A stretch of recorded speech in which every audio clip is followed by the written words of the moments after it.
Un día más, con la gracia del Señor, proseguimos el comentario del Catecismo de nuestra Madre la Iglesia.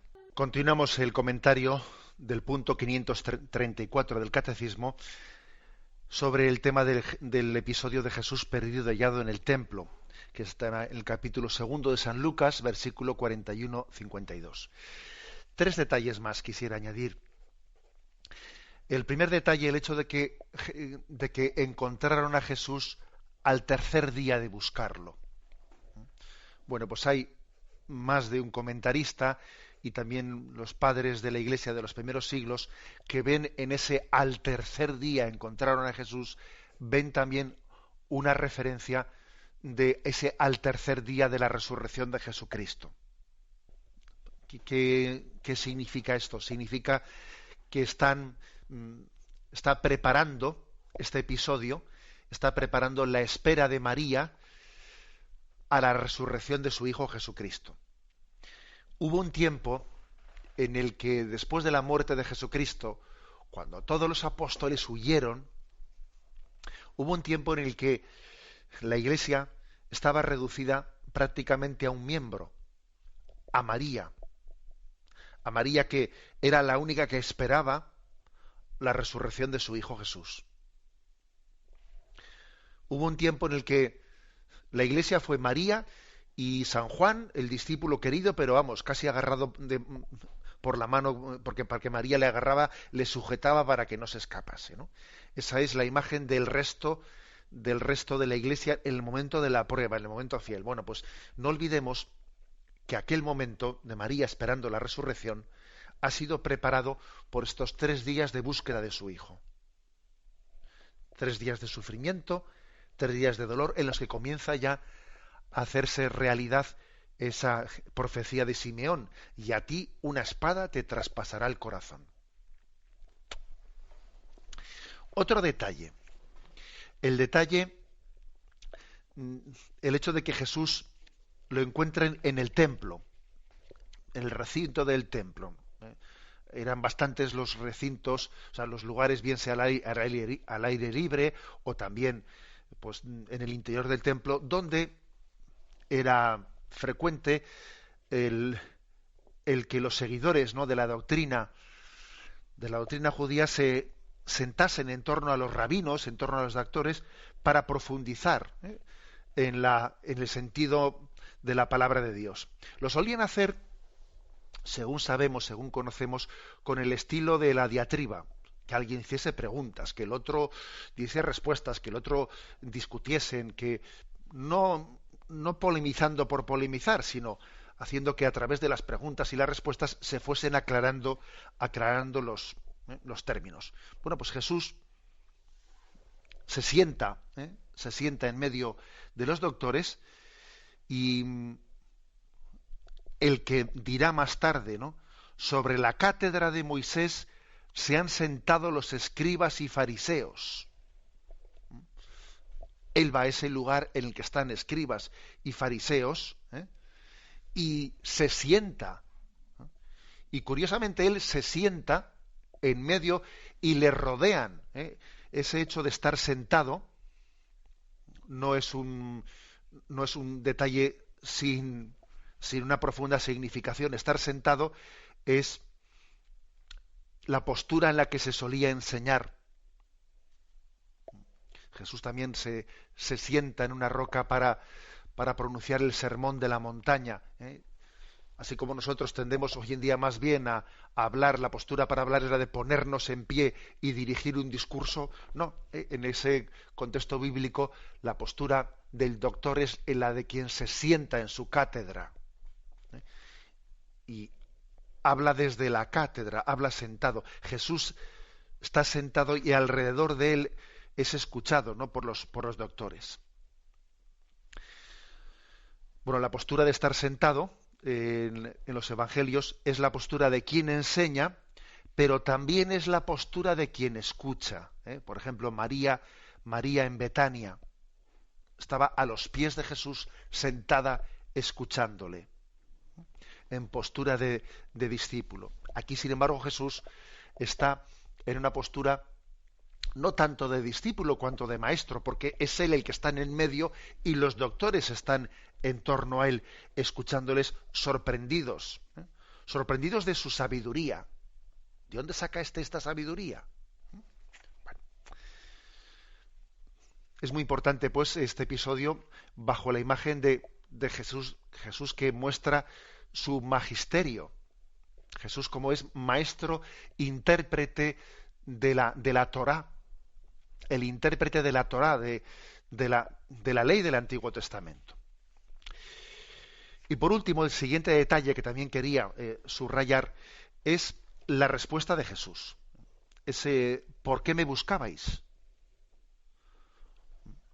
Porque o sea, Jesús se sorprende de que le estén buscando, que obviamente, pues hombre, es una sorpresa que, como os podéis imaginar, humanamente hablando, él ya sabía que le estaban buscando y que estaban sufriendo, pero es una respuesta incisiva, es una pregunta incisiva, educadora, ¿no? Y lo que nos interesa aquí es el hecho de que él diga, ¿no sabíais que tenía que estar? Unas traducciones dicen, en la casa de mi padre. Otras traducciones dicen, en las cosas o en los asuntos de mi padre. Otras traducciones dicen, entre los amigos de mi padre. Es un término, es un término griego que no es fácil de traducir al castellano. Y por eso creo que es interesante ver los tres matices, ¿no?, con los que ha solido ser traducida esta expresión.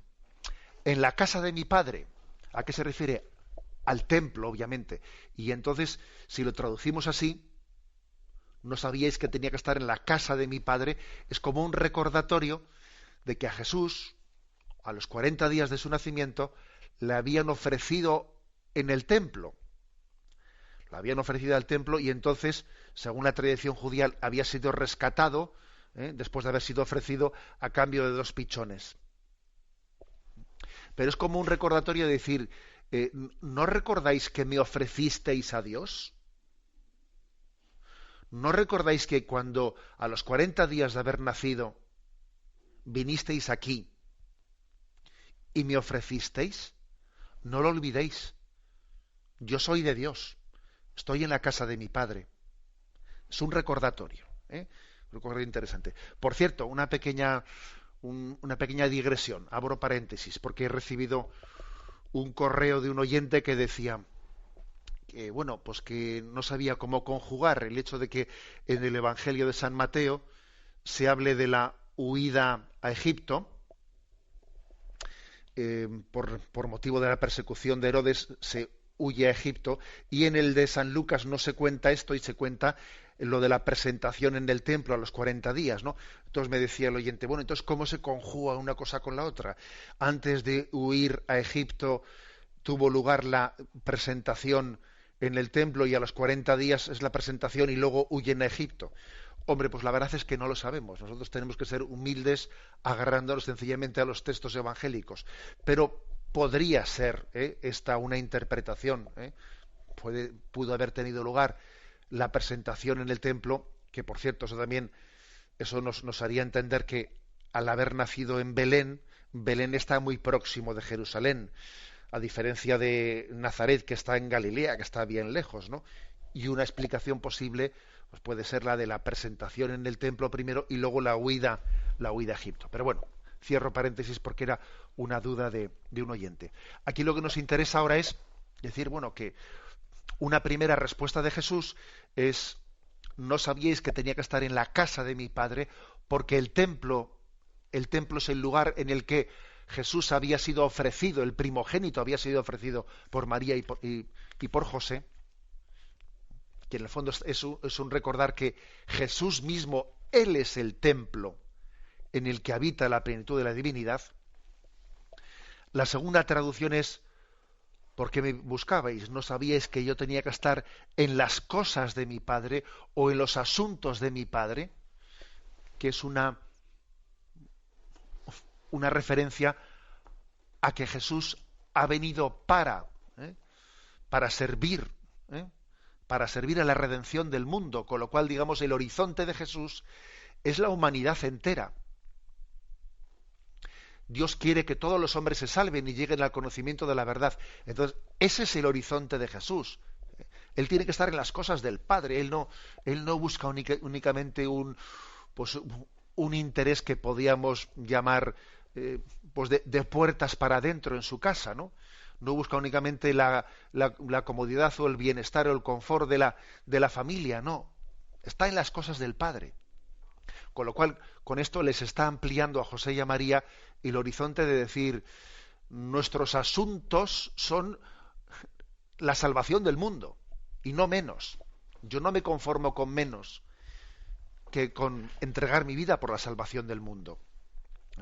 Frente a una tendencia en que dice, bueno, vamos a procurar ser felices en familia y olvidarnos del resto de los problemas de la humanidad. No, no, Jesús está anunciando que yo tengo que estar en las cosas de mi Padre y los asuntos de mi Padre pues son la salvación del género humano. Y la tercera traducción posible, la primera es en la casa de mi Padre, la segunda es en las cosas de mi Padre, la tercera traducción posible es ¿no sabíais que yo tenía que estar entre los amigos de mi Padre? Entre los amigos de mi Padre, que hace referencia a estar entre los hombres de Dios, entre aquellos que son seguidores del Dios fiel. Algo así, eso me imagino que os recordará a ese pasaje del Evangelio cuando le dicen, tu madre y tus hermanos están ahí fuera buscándote. Y Jesús dice, ¿quiénes son mi madre y mis hermanos? Y mirando alrededor, dijo, estos son mi madre y mis hermanos, los que buscan la voluntad de Dios y la cumplen. Algo así sería, así podíamos interpretar esta posible traducción, no sabíais que tenía que estar entre los amigos de mi Padre. O sea, la familia de Jesús está formada por todos aquellos que quieren servir fielmente a Yahvé. Bueno, pues lo dejamos aquí. Esta es la explicación de este pasaje evangélico, el pasaje evangélico del hallazgo de Jesús en el templo. Con él se completa estos puntos, que son 4 en concreto, sobre los misterios de la vida oculta de Jesús. La bendición de Dios Todopoderoso, Padre, Hijo y Espíritu Santo, descienda sobre vosotros. Alabado sea Jesucristo.